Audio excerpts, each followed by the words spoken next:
सतगुरुदेव की जय। बंदी छोड़ कबीर परमेश्वर जी की जय। बंदी छोड़ गरीबदास जी महाराज जी की जय। स्वामी राम देवानंद जी गुरु महाराज जी की जय हो।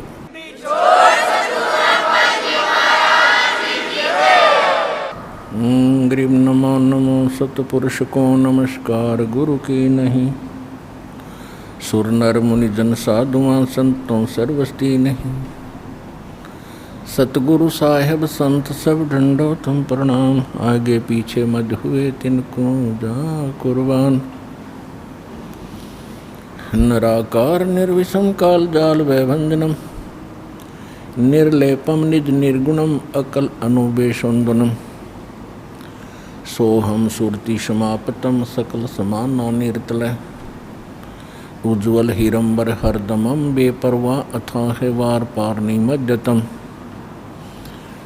गरीब जो सुमर सिद्ध होई गणनायक गलता ना करो अनुग्रह सोई पारस पद परवाना। आदि गणेश मनाऊं गणनायक देवन देवा। चरण कमल लो लाऊं आदंत करूं सेवा। परम शक्ति संगीतम रिद्धि सिद्धि दाता सोई। अवगत गुण अतीतम सत्य पुरुष निर्मोही। जगदम्बा जगदीशम मंगल रूप मुरारी। तन मन अर्पों शीसम भक्ति मुक्ति भंडारी। सुर नर मुनि जन ध्यावें ब्रह्मा विष्णु महेशा। शेष सहस मुख गावें पूज्य आदि गणेशा। इंद्र कुबेर सरीखा वरुण धर्म राय ध्यावे। समर्थ जीवन जी का मन इच्छा फल पावे। 33 कोटि अधारा ध्यावे शेष 88। उतरे बहुजल पारा कट है यम की फांसी। 33 कोटि अधारा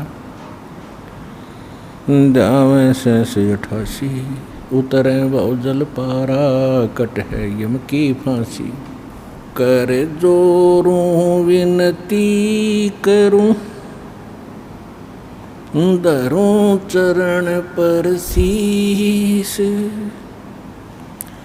गुरु जी राम देवानंद जी महाराज ने दियो नाम बख्शीश। कोटि कोटि सिजदा करूं कोटि कोटि प्रणाम। चरण कमल में राखियो मैं बांधी जाम गुलाम। कुत्ता हूँ गुरुदेव का रामपाल दास का नाम। गले प्रेम की जेवड़ी जाखें चौहां जाऊं। तो करो तो बावड़ू दूर दूर करो तो जाऊं। जो राखो त्यों ही रहूं जो देवो सो खाऊं। जय इब कै सतगुरु मिले सब दुख आँखों रोए। चरणों ऊपर शीस धरूं कहूँ जो कहनी हो। कबीर साईं मिल लेंगे पूछेंगे कुशलात। आदि अंत की सब कहूँ अपने दिल की बात।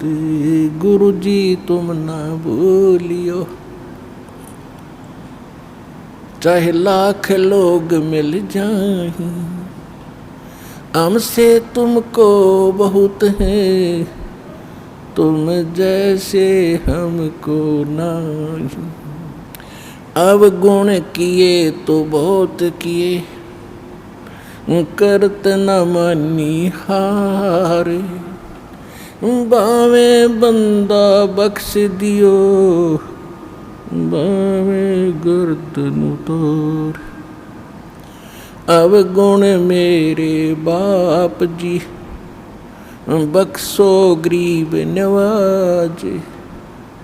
जो मैं पूत कुपूत हूँ, बहुर पिता को लाजे। मैं अपराधी जन्म का, नक्सिक भरे विकारे। तुम दाता दुख भंजना, मेरी करो संवारे।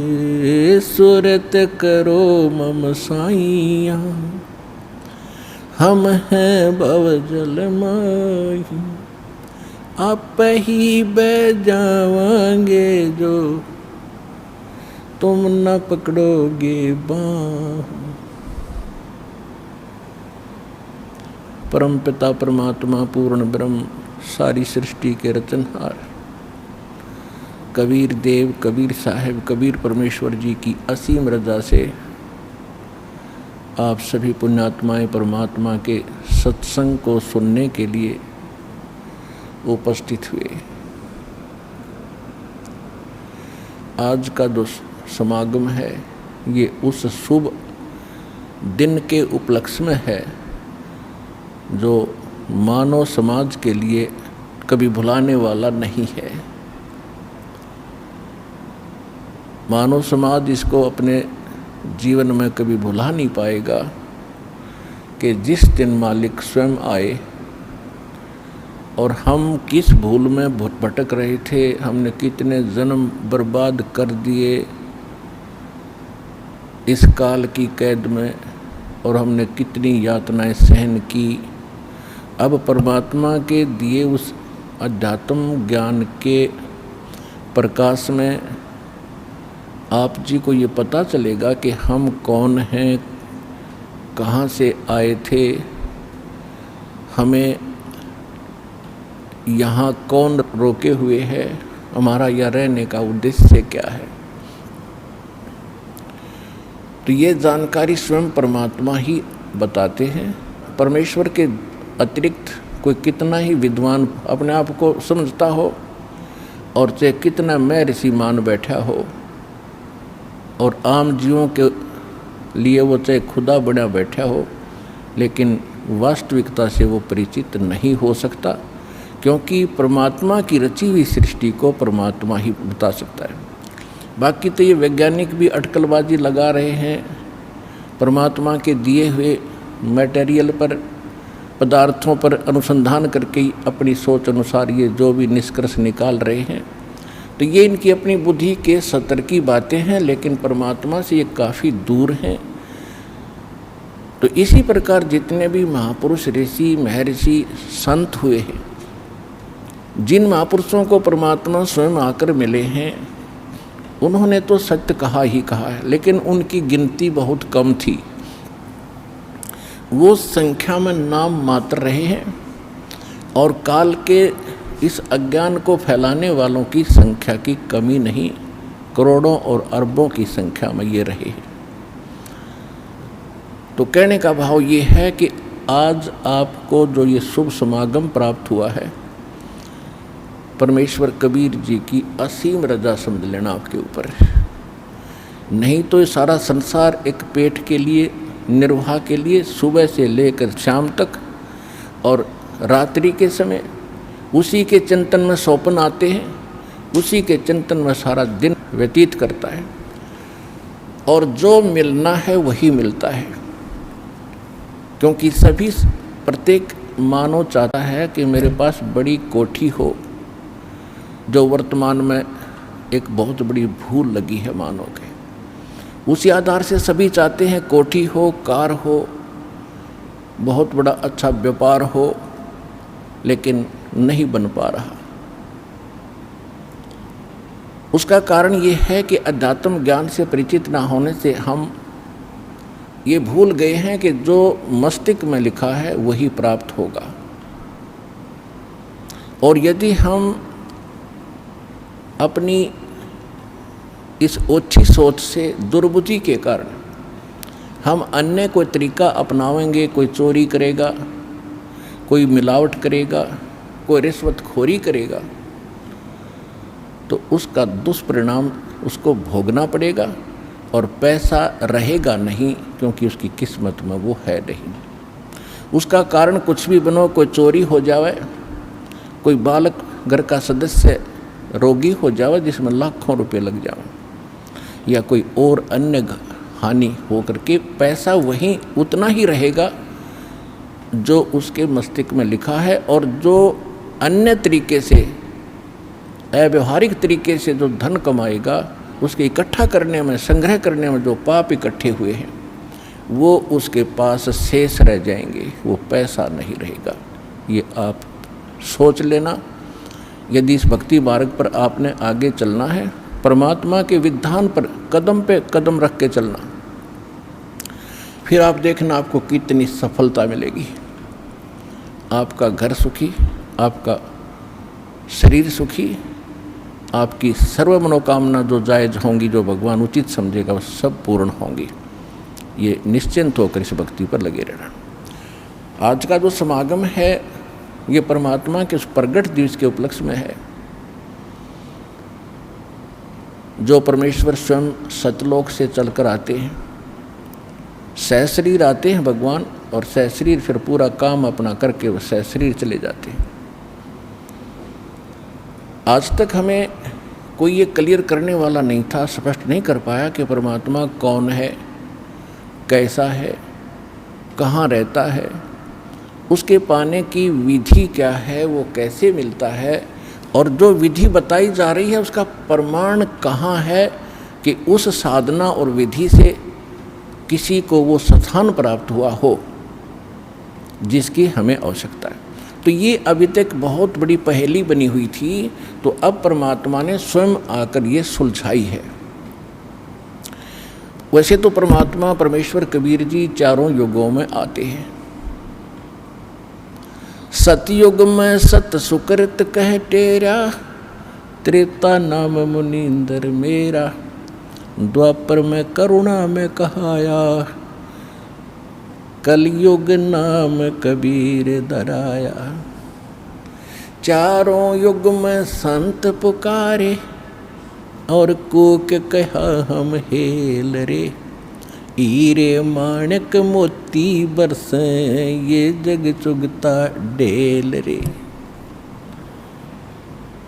परमेश्वर कबीर जी बता रहे हैं कि मैं चारों युगों में आया हूँ। सतयुग के अंदर मेरा सत्सुकृत नाम प्रसिद्ध रहा, त्रेता में मुनिंद्र ऋषि के नाम से परमात्मा कबीर जी प्रसिद्ध रहे पूरे युग में, द्वापर में उनका करुणा में नाम रहा, और कलयुग में उस परमात्मा का वास्तविक जो नाम है कबीर साहब, कबीर देव, अल्लाहु अकबर, ये पूरे कलयुग में यही रहेगा। वैसे प्रत्येक युग में परमात्मा अन्य रूपांतर करके भी आते रहते हैं, साधु संत का रूप बनाकर कहीं भी प्रकट हो जाते हैं। कुछ समय वहाँ रहकर अपनी प्यारी आत्माओं को सच्चा ज्ञान भक्ति दृढ़ करके वो फिर वहाँ से अदृश्य हो जाते हैं। फिर वो भक्त, वो संत जिनको भगवान मिलते हैं सीधे, वो अपने से परिचित कराकर वापस छोड़ते हैं। वो संत भी उस परमात्मा के आँखों देखा गुणगान, उसकी महिमा का वर्णन किया करते हैं। आज आप जी को इस समागम के दौरान अधिकतर परमेश्वर कबीर जी की ही जानकारी दी जाएगी। वो परमात्मा कौन है, कैसा है, कहाँ रहता है, किसने देखा है। और एक आम कहावत है अपने हिंदुस्तान के अंदर, कोई व्यक्ति कुछ बात कह रहा होता है तो उसको कहते हैं आप कौन से भगवान से मिलकर आए हो जो ऐसी बड़ी बड़ी बातें कर रहे हो।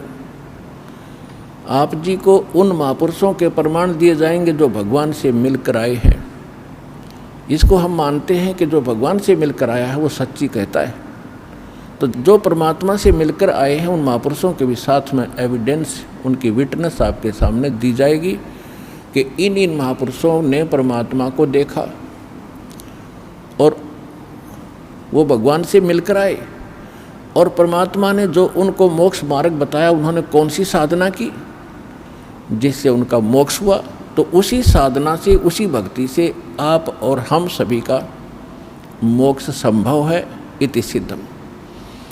तो इस सत्संग के दौरान आप जी को ये सभी प्रमाण प्रस्तुत किए जाएंगे।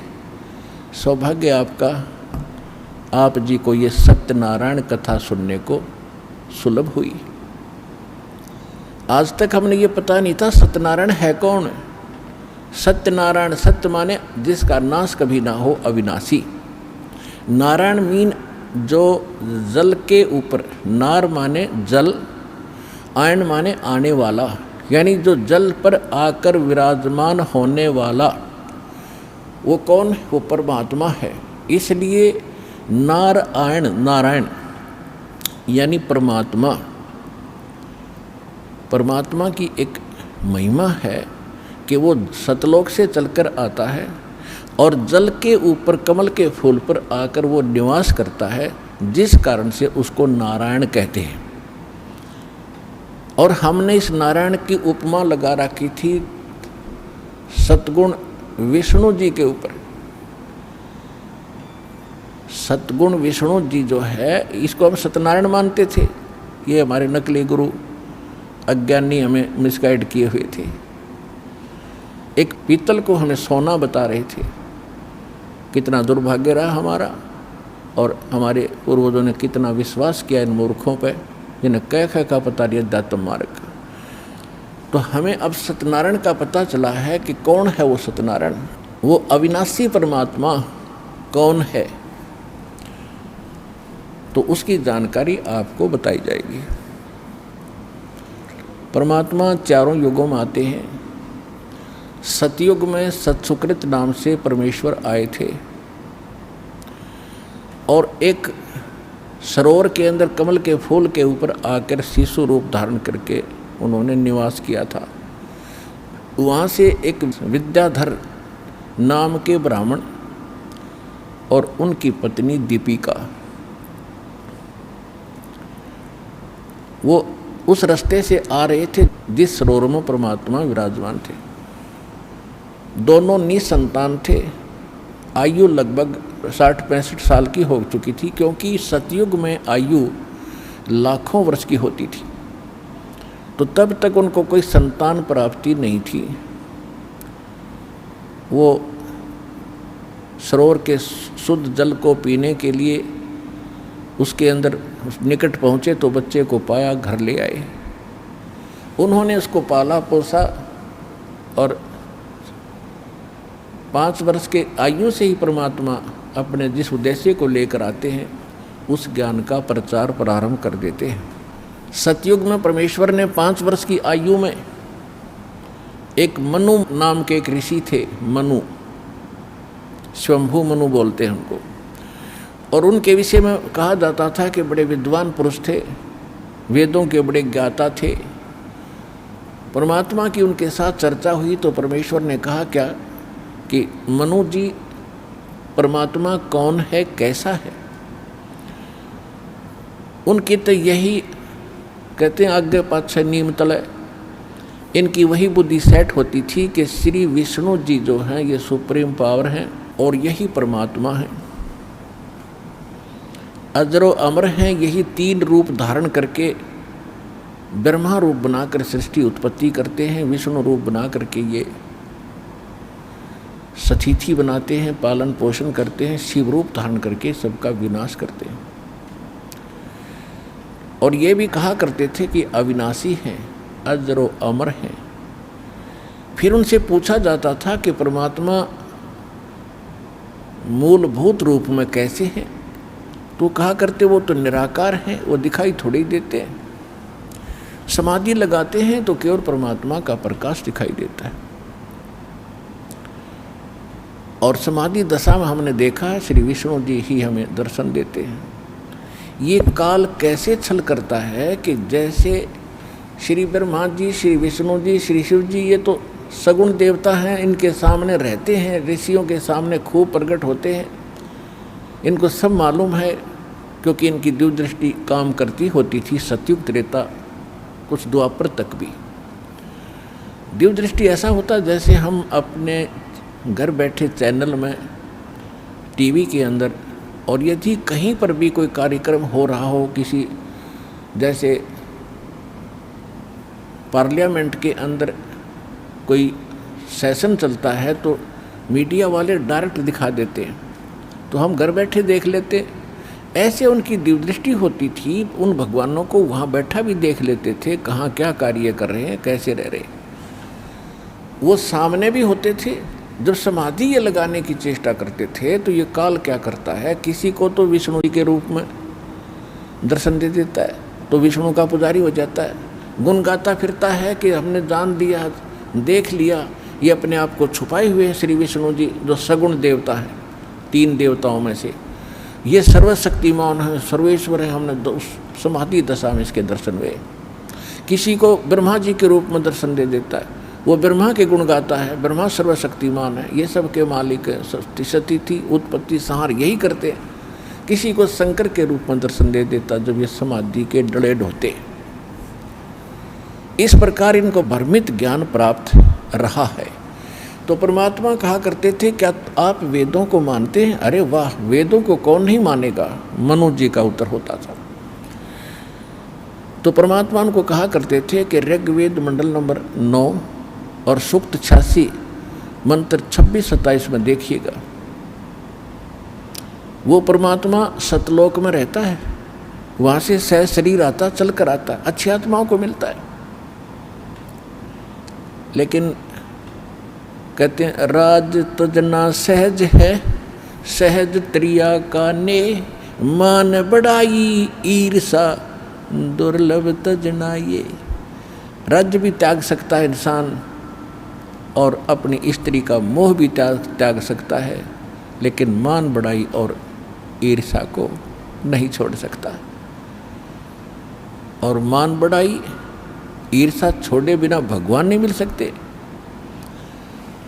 तो इन ऋषियों के सामने ये 8 अड़गी मान बढ़ाई की हम ब्राह्मण, हम विद्वान पुरुष, सर्वश्रेष्ठ मानव, और ये क्या जाने कल का बच्चा। लेकिन उस समय परमात्मा भी ब्राह्मण ही कहलाते थे क्योंकि ब्राह्मण के घर प्रवेश हो रही थी और ब्राह्मणों की बात उस समय सुनी जाती थी, अन्य की तो कोई सुनता ही नहीं था। तो ये कहकर टाल देते थे कि ये विद्याधर का बालक मूर्ख है, ये पता नहीं कौन इसके कमबख्त पैदा हो गया है, इसकी बातें मत सुनो, ये तो ऊट पटांग बकवास करता है, सारी उल्टी बातें करता है और खुद को ये भगवान कहता है। और परमात्मा कहा करते जो उसमें कबीर देव लिखा है ना तुम्हारे वेदों में, वो कबीर देव मैं ही हूँ। लेकिन ये उनका गले बात उतरी नहीं और परमेश्वर को वामदेव कहने लगे। वामदेव, वामदेव का अर्थ होता है उल्टा ज्ञान देने वाला देवता। वाम माने उल्टा, जैसे दाएं हाथ को कहते हैं हम सुल्टा हाथ और बाएं हाथ को कहते हैं उल्टा बामा। तो ऐसे उन्होंने उसका वामदेव माने उल्टा अर्थ लगाने वाला, उल्टा ज्ञान बताने वाला वामदेव नाम पक गया मालिका सत सुकृत के स्थान पर, जबकि उल्टा ज्ञान स्वयं दे रहे थे और परमात्मा सत्य कह रहे थे उसके बारे में। ये ऐसा अपना मन गढ़ंत कहानियाँ बनाकर मालिक की बात मानी नहीं। फिर भी परमात्मा उनको लज्जित बहुत करते थे, शर्मिंदा बहुत करते थे, सभा में खड़े हो जाते थे कि झूठ बोल रहे हो पंडित आप, ऋषि जी आप गलत बोल रहे हैं।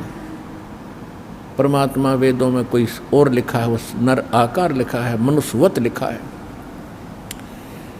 लेकिन उस समय इन वेदों को पढ़ने वाले चंद ऋषि होते थे और उनकी रोजी रोटी और प्रभुता उनके साथ अड़ी रही। भगवान के सत्य को उन्होंने स्वीकार नहीं किया। त्रेता में परमात्मा आए थे मुनिंद्र ऋषि के नाम से। अब आपको संक्षिप्त सा विवरण दे करके पिछला फिर कलयुग के अंदर जो मालिक आए थे उसकी जानकारी, वो लीलाएं आपको अधिक सुनाई जाएंगी, क्योंकि वो तो आज प्रत्यक्ष है हमारे सामने।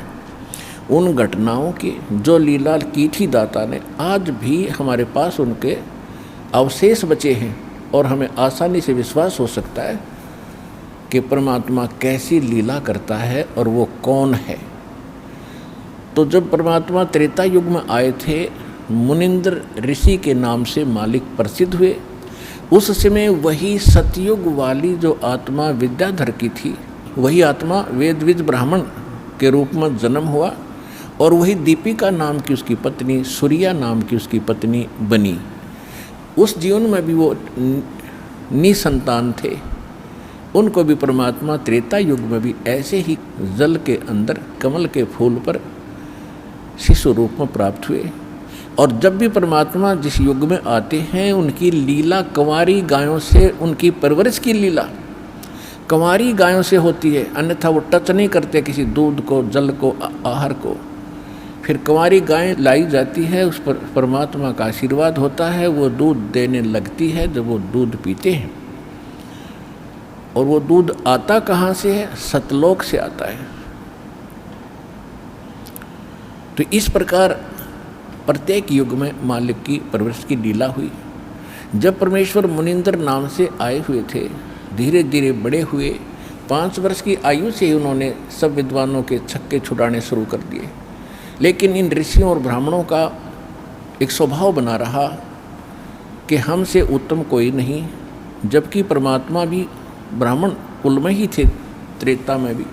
लेकिन उन्होंने उसको बालक बताया और बालकपन से ही मालिक ने उनके छक्के छुड़ा दिए, सच्चा ज्ञान कहा।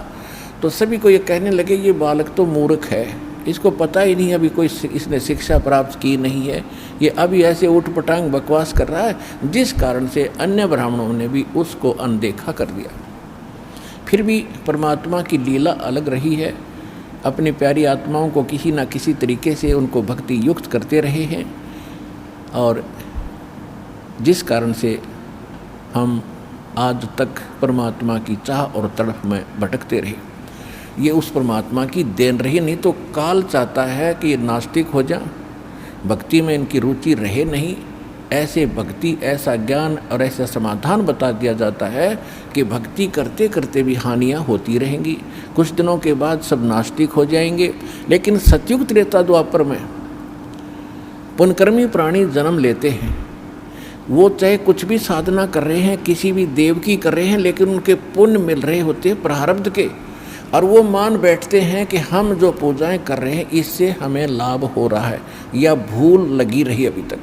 अब कलयुग में आके वो बात स्पष्ट होनी थी, क्योंकि हमारे पुण्य तो समाप्त हो लिए, जो विशेष पुण्य थे वो समाप्त हो गए, बहुत कम शेष बचे। और अब हम साधना भी करते हैं और हानि ज्यों की तो हो रही है, और उन्हीं देवताओं को पूज रहे हैं जो परंपरागत हमारे पूर्वज पूजते आए। आज हमारी दुर्गति शुरू होगी उन्हीं साधनाओं को करते करते। फिर हम कहीं और दौड़ते हैं और भागते हैं, किसी संत के पास जाते हैं। तो इससे सिद्ध हुआ कि जो साधना आपकी परंपरागत थी वो नकली थी, यूजलेस थी, आपको कोई लाभ दे नहीं रही थी। और फिर भी कर रहे थे, क्योंकि पहले पुण्यात्माएं थी, उनकी पुकार सुनते थे, क्योंकि उनके प्रारब्ध में, पुण्यों में वो लिखा होता था, उसको दे देते थे। वो मान लेते थे कि हम जो पूजा जिस देव इष्ट की कर रहे हैं, चाहे कोई समाधि पूज रहे हैं, उसने हमें लाभ दे दिया।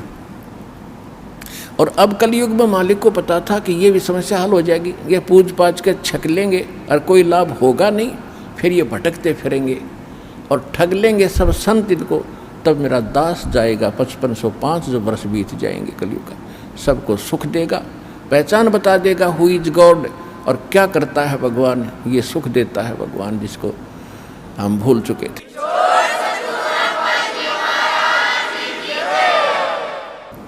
अब परमात्मा के ज्ञान को किसी ने सुना नहीं, सत्य को माना नहीं, तो परमात्मा के पास तो बहुत साधन हैं, बहुत से तरीके हैं। कहते 100 छल छिद्र मैं करूं अपने जन के काज, हिरण्यकशिपु जो मार दूं मैं, नरसिंह धर लूं साजो। अब परमात्मा तो परिपूर्ण होते हैं अपनी भक्ति अपनी शक्ति से। अब जैसे चंदन का पेड़ चाहे लकड़ी भी कहीं पड़ी हो, उसका स्वभाव है महक देती है, सुंदर महक देती है, लुभावनी महक उससे निकल रही होती है, सुगंध होती है। ऐसे ही परमात्मा के आसपास जहाँ भी कोई भक्त निकट आता था उसको अजब शांति मिलती थी। तो परमेश्वर सत्संग किया करते थे। लोग सत्संग को पसंद नहीं करते थे क्योंकि परमात्मा पहले वाले ज्ञान से हटकर ज्ञान देते थे। लेकिन जो दुखी होते थे उनको परमात्मा अपनी कृपा से सुख देते थे। वो सुखी हुए व्यक्ति 20 व्यक्तियों को जाकर बताते थे कि मुझे ये दुख था, मैं ये ऐसे कष्ट था, ऐसे एक संत आए हुए हैं, मुनिंदर नाम है उनका, और वहाँ चलिएगा आप भी सुखी हो जाओगे। ऐसे हजारों की संख्या में परमात्मा से इस लाभ को प्राप्त करके बड़े सुखी हुए। उन्होंने जगह जगह जा कर के परमात्मा की महिमा बताई कि मुनिंदर नाम के ऋषि स्वयं परमात्मा आए हैं, स्वयं भगवान आए हैं। पुण्यात्माओं, जब तक हमें समय पर रोटी मिल रही है, कपड़ा मिल रहा है, समय पर कपड़ा मिल रहा है, समय पर रोटी मिल रही है, सामने गुट्टी मिल रही है शराब की, और कार और कोठी मिल रही है, हमने ज़रूरत नहीं भगवान की कति। और जब ये सुविधाएं भी उपलब्ध हों और कोई घर में कष्ट आ जावे, शरीर में कोई दुख हो जाता है, फिर इस जीव को नानी याद आ जाती है। इसको कुछ भी दिखाई नहीं देता, अपनी जान दिखाई देती है। तो ऐसे व्यक्ति वहाँ आने लगे परमात्मा के पास और वहाँ से सुख होने लगा। फिर उनको कुछ भी दिखाई नहीं देता था मुनिंदर जी के अतिरिक्त उस पृथ्वी पर। तो ऐसे लोग परमात्मा के साथ जुड़े थे। बाकी जो विद्वान पाक रहे थे, जिनको समय पर ठीक आहार मिल रहा था, तो वो मालिक से दूर रहे, उनका दुर्भाग्य था। तो यहाँ परमात्मा कहा करते अपनी अमृतवाणी में, जो प्रत्येक युग में आकर ये बोलते हैं, कबीर सुख के माथे पत्थर पड़ो, जो नाम हृदय से जावे, बलिहारी उस दुख के जो पल पल नाम रटाए। परमेश्वर कहते हैं कि आग लगाए से सुख के जो भगवान से दूर करे। हे परमात्मा, वो दुख भी भला जिससे मालिक की तड़फ बनी, परमात्मा की चाह बनी और उसकी याद बनी रही। अब जैसे कोई सुखी व्यक्ति है, अब सुखी भी भक्ति से जुड़ता है तो बहुत ही पुण्यकर्मी प्राणी है, वो तो बहुत पुण्यकर्मी प्राणी है। लेकिन वो सुखी जो जुड़ा है वो डगमग हो सकता है, वो विचलित हो सकता है कभी। और जो दुख में आकर यहाँ जुड़ेंगे और उनको मालिक सुख देगा, क्योंकि आज तक आप सब जगह घूम फिर लिए। ऐसा समय सेलेक्ट किया दाता ने, क्योंकि संतों का बोलबाला सैकड़ों वर्ष से है। राधा स्वामी पंथ लगभग 100-150 वर्ष पहले से चला हुआ, और इसकी तो पता नहीं कितनी ब्रांचें हैं, और इनके पास सब भटक के, लुट के, पिट के और सर्वनाश करा के अब यहाँ आ रहे। तो अब बहुत उस पर दया होगी जो पहले भटक लिया। और यहाँ आने के बाद, क्योंकि परमात्मा ने सुख तो देने ही अपने हिसाब से देना है। कैसे देना है? जैसे कोई ताता चल देख लेता हूँ, आराम होगा तो ठीक से, नहीं तो नहीं, तो उसको फिर ऐसा ही मिलेगा राहत। और जो कति सच्चे दिल से समर्पित होकर के भी कहीं मुझे तो ठिकाना रहा नहीं, और फिर रोए मालिक के चरणों में, प्रतिदिन देखना उसको कितना सुख मिलेगा। तो परमात्मा से लाभ लेने का हमने एक तरीका बता रखा है, उस तरह आपने समर्पित होना पड़ेगा। और फिर देखना सपने में भी किसी अन्य इष्ट या संत के प्रति आपका भाव न जावे, इस परमात्मा के अतिरिक्त, इस दास के अतिरिक्त, और फिर देखना मालिक का लाभ।